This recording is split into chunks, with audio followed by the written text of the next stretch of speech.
Yo, meron lang ako ikukwento. Mga bagay-bagay na naranasan sa mga lumipas.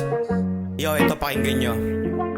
Mula sa pagkabata, kailangan ng mahasa. Sa mura kong edad, tila ba naging bihasa. Sumulat ng talata, parang isang makata. Puti ng mga tala, malagyan mga pitaka. Nag-aral at trabaho, barkada at agbisyo. Tumakbo at nagmaneho ng tinutupi na yero. Kahit anong mauso, sama-sama salo-salo. Nasanay at natuto, nanalo at natalo. Bawal maging mahina, kakainin ka lang. Mga bituka na halang, mapagsamantalang. Minsan naging hibang, naging mapanlamang. Humakbang sa baitang, kain naman talaga. Nakakala mo'y normal, minsan nakapormal. Upang maging banal, tatawag sa may kapal. Kahit na naging hangal, at bagal-bagal, di na ako magtatagal. Lumayo sa animal.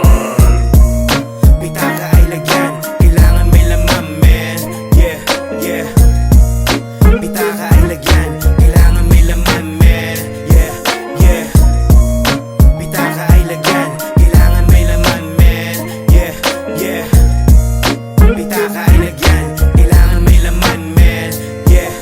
Kailangan may laman, men. Kailangan may hugutin, suhulan o pilitin. Wag na wag aamin, oras ay hatiin. Kasama ay piliin, dapat na suriin para di sapitin. Kasi di lahat ay totoo. Merong paaso-aso, kaibigang kadugo, kapamilya na buo. Sa loob pa ang gulo, kuha pa na magturo, pero di naman guro. Sino ba ang magulo? Sino ba ang salarin? Tumingin sa salamin, o baka ikaw na rin. Wag mo nang masamain, at wag mo nang tangkain na iyon ang itilin, at tiyak sisingilin. At di kayo pagbabayarin ng amang lumikha.